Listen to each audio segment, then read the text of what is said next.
Hello दोस्तों, स्वागत है आपका हमारे चैनल बिजनेस माइंडसेट पर। दोस्तों, हमने बचपन में कई बार अपने बड़ों को गुस्सा करते ये कहते हुए सुना है कि पैसा पेड़ पर उगता है क्या। तो अगर आपने उस समय ये वीडियो देख ली होती तो आप उन्हें जरूर कह पाते कि हाँ, पैसा पेड़ पर ही उगता है। क्योंकि आज इस वीडियो में हम आपको एक ऐसे पेड़ के बारे में बताने वाले हैं जहाँ लिटरली पैसा उगता है, और ये पेड़ जितना पुराना होता जाता है यह आपको उतना ही ज्यादा पैसा उगा कर देता है। तो दोस्तों, इस वीडियो में हम अल्बर्ट आइंस्टाइन के अकॉर्डिंग दुनिया का 8वां अजूबा यानी कि कंपाउंडिंग के बारे में सीखेंगे और देखेंगे कि कैसे कंपाउंडिंग के मैजिक से बस 1 लाख रुपए की इन्वेस्टमेंट 100 साल में मुकेश अंबानी की नेटवर्थ से भी ज्यादा की वेल्थ जनरेट कर सकती है, और कैसे इसे प्रैक्टिकली इस्तेमाल करके आप अपनी कम उम्र में ही एक करोड़पति बन सकते हैं। दोस्तों, कंपाउंडिंग एक ऐसा कॉन्सेप्ट है जिसे आप अपने यंग एज में ही डीपली सीख ले तो आप बहुत जल्द फाइनेंशियल फ्रीडम को अचीव कर सकते हैं, और साथ ही आप ये सीख पाएंगे कि कैसे पैसे से पैसा बनाया जाता है और कैसे लोग पैसे के लिए काम ना करके बल्कि पैसे से ही काम करवा कर अमीर बन जाते हैं। तो इस वीडियो को आखिर तक जरूर देखें, क्योंकि आप कंपाउंडिंग के एक्चुअल पावर और इसके प्रैक्टिकल इस्तेमाल के बारे में तभी समझ पाओगे जब आप ये वीडियो पूरी डिटेल में बिना किसी पार्ट को स्किप करके अंत तक देखेंगे। दोस्तों, बेंजामिन फ्रैंकलिन की एक बहुत ही पॉपुलर कोट है जो कि कंपाउंडिंग को एक ही लाइन में एक्सप्लेन कर देती है, और वो ये है कि in compounding money makes money and the money that makes money makes more money. यानी कि कंपाउंडिंग में पैसा पैसा बनाता है और पैसा जिस पैसे को बनाता है वो और पैसा बनाता है। फॉर एग्जाम्पल, अगर आप 10,000 इन्वेस्ट करते हैं और आपको फर्स्ट टर्म में 10% रिटर्न के हिसाब से 1,000 की इंटरेस्ट मिलती है, तो कंपाउंडिंग के अंदर आपको नेक्स्ट टाइम में इस 1,000 की इंटरेस्ट पर भी इंटरेस्ट मिलती है। यानी कि आपका प्रिंसिपल अमाउंट अगले टर्म के लिए 11,000 का हो जाता है, और 10% इंटरेस्ट के हिसाब से आपको 1,100 का इंटरेस्ट मिलता है, और फिर ऐसे ही अगले टर्म के लिए आपका प्रिंसिपल अमाउंट 12,100 हो जाता है, और ऐसे ही ये प्रोसेस चलती रहती है। दोस्तों, शुरुआती दौर में आपको कंपाउंडिंग के रिटर्न काफी सिंपल और छोटे लगेंगे, लेकिन एक टाइम के बाद कंपाउंडिंग में आपका पैसा एक्सपोनेंशियली ग्रो करने लगता है। दोस्तों, कंपाउंडिंग के पावर को समझने के लिए मैं आपको आपके बचपन में पढ़ी गई एक स्टोरी के बारे में फिर से याद कराना चाहता हूँ। आपने बचपन में एक स्टोरी जरूर पढ़ी होगी कि एक राजा एक व्यक्ति से चेस में हारने के बाद उसे इनाम के तौर पर कुछ भी देने के लिए तैयार हो जाता है। वो आदमी उस राजा से कहता है कि उसे बस चेस की पहली स्क्वायर पर चावल का 1 दाना, दूसरे पे 2 दाने, तीसरे पे 4 दाने, चौथे पे 8 दाने, और इसी तरह चेस के आखिरी स्क्वायर तक चावल के दाने चाहिए।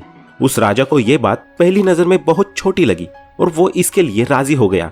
लेकिन जब उस राजा ने चेस के स्क्वायर पर चावल के दाने रखने शुरू किए तो वो काफी शॉक्ड हो गया, क्योंकि इस तरह चावल के दाने रखने से चेस के आखिरी स्क्वायर पर इतने चावल के दाने चाहिए कि अगर उसे केजीज में कन्वर्ट किया जाए तो ये लगभग 77,800 करोड़ किलो होता है, जो कि 2020 के total global world rice production का 2000 गुना से भी ज्यादा है। दोस्तों, अभी हमने जो कंपाउंडिंग का एग्जाम्पल देखा उसमें रिटर्न 100% लिया गया है, जो कि प्रैक्टिकली पॉसिबल नहीं है। रियल लाइफ में हमें मैक्सिमम 20 से 30% का ही एनुअल रिटर्न मिल पाता है, और वो भी तब जब आप किसी अच्छे म्यूचुअल फंड में इन्वेस्ट करते हो। तो अब हम कंपाउंडिंग की रियल वर्ल्ड एप्लीकेशन देखेंगे, और इसके लिए हमें कंपाउंडिंग का बेसिक मैथमेटिक्स जानना होगा जिसे आपने अपने स्कूल के दिनों में जरूर सीखा होगा। बस प्रॉब्लम यह है कि आपको वो फॉर्मूला टीचर्स ने सिर्फ और सिर्फ नंबर लाने के लिए पढ़ाया होगा, ना कि किसी फाइनेंशियल एजुकेशन या रियल वर्ल्ड एप्लीकेशन के लिए। दोस्तों, ये कंपाउंडिंग के लिए मैथमेटिकल फॉर्मूला है। इस फॉर्मूले में P का मतलब है प्रिंसिपल अमाउंट, R है रेट ऑफ इंटरेस्ट, T है टाइम, और N है number of times interest applied per unit time period. अब क्योंकि हमें एनुअल इंटरेस्ट मिलता है तो हमारे लिए N की वैल्यू है 1। तो अब हमारा सिंप्लीफाइड कंपाउंड इंटरेस्ट का फॉर्मूला ये हो जाता है। तो अब हम समझते हैं कंपाउंडिंग का रियल वर्ल्ड एप्लीकेशन। चलिए मान लेते हैं कि आप 1 लाख रुपए किसी म्यूचुअल फंड में इन्वेस्ट करते हो, जो कि आपको एनुअली 20% का रिटर्न देती है। तो हमारा कंपाउंड इंटरेस्ट का फॉर्मूला कुछ इस प्रकार से रिड्यूस हो जाता है, जहां पर R की वैल्यू 0.2 है, P 1 लाख है, और टाइम हम अपने हिसाब से ले लेते हैं। तो अब हम अलग अलग टाइम के हिसाब से कैलकुलेट करते हैं।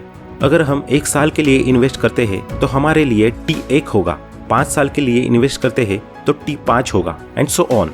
कंपाउंडिंग की पावर को समझने के लिए हम T को 1, 3, 5, 10, 30, 50 और 100 के लिए कैलकुलेट करते हैं। तो दोस्तों, स्क्रीन पर आप अलग अलग टाइम के लिए रिजल्ट्स देख सकते हैं। पहले साल में हमारा ये अमाउंट 1,20,000 होता है, 3 साल में 1,72,000 के आसपास, 5 साल में 2,48,000 के आसपास, 10 साल में 6,19,000 के आसपास, 30 साल में 2,37,00,000 के आसपास, 50 साल में लगभग 91 करोड़ और 100 साल में यही अमाउंट 8,28,000 करोड़ रुपए जनरेट करती है। तो दोस्तों, अभी 2022 में मुकेश अंबानी, जो कि भारत के दूसरे सबसे अमीर और दुनिया के 10वें सबसे अमीर व्यक्ति है, उनकी नेटवर्थ इंडियन रुपीज में 7,48,000 करोड़ है। यानी कि हमारी 1 लाख की इन्वेस्टमेंट 100 साल में जितना पैसा बनाती है, वो मुकेश अंबानी के 2022 के नेटवर्थ से भी ज्यादा है। तो दोस्तों, रियल वर्ल्ड में वॉरेन बफेट ने कंपाउंडिंग के इन्हीं मैजिक से केवल 60 सालों में ही $104 बिलियन कमा लिए हैं और अगले 40 साल में यही अमाउंट $300 बिलियन पार कर जाएंगे। वॉरेन बफेट ने कंपाउंडिंग के इन्हीं मैजिक्स को बहुत ही यंग एज में समझ लिया था और इसी वजह से उन्होंने अपना पैसा लॉन्ग टर्म में इन्वेस्ट किया और इसी कारण आज के समय में उनके पास $104 बिलियन की नेटवर्थ है। लेकिन दोस्तों, हम में से ज्यादातर लोग बहुत कम उम्र में ही अमीर बनना चाहते हैं और फाइनेंशियली इंडिपेंडेंट होना चाहते हैं, ताकि हम अपनी यंग एज में ही लाइफ को एंजॉय कर सके, अपने ड्रीम को पूरा कर सके और अपने मन मुताबिक जी सके।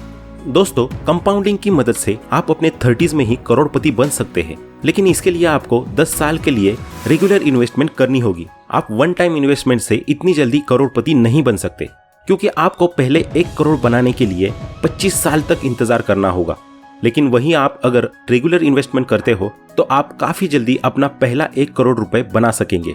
अगर मैथमेटिकली देखा जाए तो आप बेसिकली कंपाउंड इंटरेस्ट के फॉर्मूले में टी को कम करना चाहते हैं और इसीलिए आपको या तो आर को बढ़ाना होगा या फिर पी को बढ़ाना होगा। स्टॉक मार्केट में आप पैसे के रिटर्न यानी कि आर को अगर बढ़ाते हैं तो आपको रिस्क भी बढ़ाना पड़ेगा, जो कि एक अच्छा ऑप्शन नहीं है। तो इसलिए आपको प्रिंसिपल अमाउंट ही बढ़ाना होगा। तो मान लीजिए कि आप अभी जॉब कर रहे हो, तो 10 साल तक ये कोशिश करें कि आप अपनी सैलरी का एटलीस्ट 45% पैसे को इन्वेस्ट कर दें।